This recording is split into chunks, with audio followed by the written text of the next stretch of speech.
जिनफेंग Shao को लेके बाहर आ गया और उसे कहता है कि चुटकी, अब मुझे बस यही समझ में आ रहा है कि तुम बहुत ही बैडली मेरी गर्लफ्रेंड बनना चाहती हो। शाओ बहुत ही ऑकवर्ड फील कर रही थी और वो कहती है कि तो तुम्हें सब पता है। जिनफेंग कहता है तुम लोग इतनी चिल्ला चिल्ला के बोल रही थी तो मुझे अंदर सब कुछ सुनाई दे रहा था, तो फिर मैं ना सुनने का प्रिटेंड कैसे कर सकता हूँ।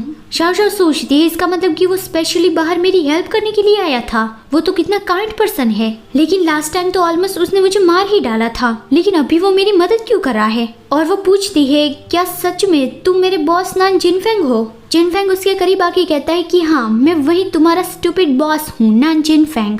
शाओ ने पहले उसे स्टूपिड कह के गलती कर दी। फिर अगले दिन शाओ कंपनी में पहुंची और वो बहुत ही ज्यादा परेशान थी और वो सोच रही थी कि मिस्टर डेविल मेरा बॉस है, इसका मतलब कि मुझे हर रोज उसे मिलना होगा, लेकिन वो तो बहुत ही ज्यादा डेंजरस है। अगर वो पागल हो गया और फिर मेरी जान लेने की कोशिश करेगा तो। तभी लानियो बाहर निकला और पूछता है कि आई शाओ तुम यहाँ मेरी ऑफिस के बाहर चक्कर क्यों काट रही हो। शाओ कहती है मैनेजर लान, मैं रिजाइन करना चाहती हूँ। लेकिन तभी जिनफेंग वहाँ पे आ गया और कहता है कि अगर तुम रिजाइन करना चाहती हो और उससे हमें जो डैमेज होगा उसके बदले में तुम्हें हमें $1 मिलियन देना होगा, इसके बाद फिर तुम किसी भी वक्त जा सकती हो। शाओ तो शॉक्ड रहेगी कि क्या $1 मिलियन, वो किस लिए। जिनफेंग कहता है चुटकी, तुमने साइन करने से पहले कॉन्ट्रैक्ट पढ़ा नहीं था। शाओ सारे TNC देखने लगी कि क्या ऐसा कोई टर्म्स था जिसे मैंने नोटिस नहीं किया था। वहाँ पे लिखा था कि अगर एम्प्लॉय कोई बिना ठोस रीजन के रिजाइन करना चाहे तो इससे कंपनी को जो लिक्विडेट डैमेज होगा वो उसे ही भरना होगा। शाओ तो शॉक्ड रहेगी कि ओह नो, उस वक्त मैं बहुत ही ज्यादा एक्साइट थी और इस पे मैंने ध्यान ही नहीं दिया।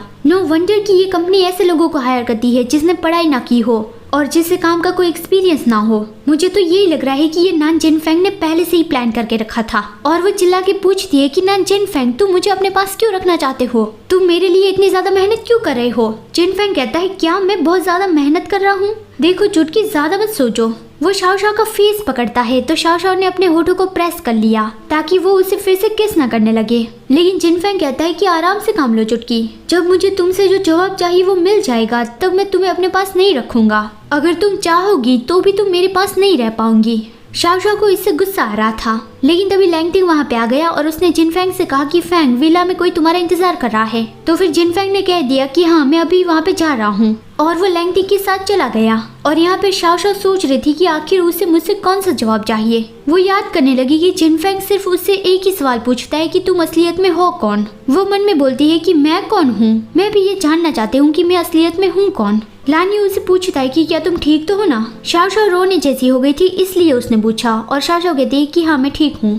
तभी उसे उसकी बेस्ट फ्रेंड का कॉल आया कि मैं वापस आ रही हूँ। रात को शाओ घर पहुंची और वो अपनी मॉम से कहने लगी कि मॉम, वान ने मुझे कॉल किया था और बताया कि वो कल ही वापस आ रही है। आपने वो मेरा ट्रेजर कहाँ पे रखा है, मुझे उसकी जरूरत है। उसकी मॉम खाना बना रही थी और कहती है कि आराम से काम लो बेटा, मैंने वो तुम्हारे ज्वेलरी बॉक्स में रखा है। तो फिर शाओ वापस जाने लगी कि अच्छा ठीक है, थैंक यू मॉम। और यहाँ पे दूसरी ओर जिनफेंग भी अपने विला में पहुंचा। वहाँ पे जो पर्सन उसका इंतजार कर रहा था वो कहता है कि प्रेसिडेंट नान, आप जिस पर्सन को ढूंढ रहे थे वो तो हमें नहीं मिली, लेकिन आपको जो क्रॉस नेकलेस चाहिए था वो हमें ब्लैक मार्केट से मिल गया है। जिनफेंग सरप्राइज रह गया कि क्या तुम्हें वो क्रॉस नेकलेस मिल गया। और वो सोचता है कि फाइनली मुझे उसे ढूंढने का क्लू मिल गया। उस बॉक्स के अंदर एक क्रॉस नेकलेस था, लेकिन उसे देखते ही जिनफेंग उसे कचरे में डाल देता है कि ये कचरा है, ये वो नेकलेस नहीं है जिसे मैं ढूंढ रहा हूँ, गेट आउट। उसके बाद फिर जिनफेंग गुस्सा करता है कि मेरे आदमी किसी काम के नहीं है, कितना वक्त हो गया लेकिन हमें एक भी क्लू नहीं मिल रहा है।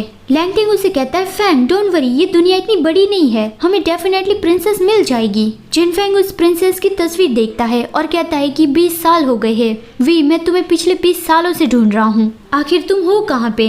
और यहाँ पे दूसरी ओर शाओ अपने ज्वेलरी बॉक्स से उसका ट्रेजर निकालती है, वो एक क्रॉस नेकलेस था। आपके लिए एक सवाल, आपको क्या लगता है कि जिनफेंग जो वी नाम की पर्सन को ढूंढ रहा है वो शाओ है, क्योंकि शाओ के पास ही वो क्रॉस नेकलेस है।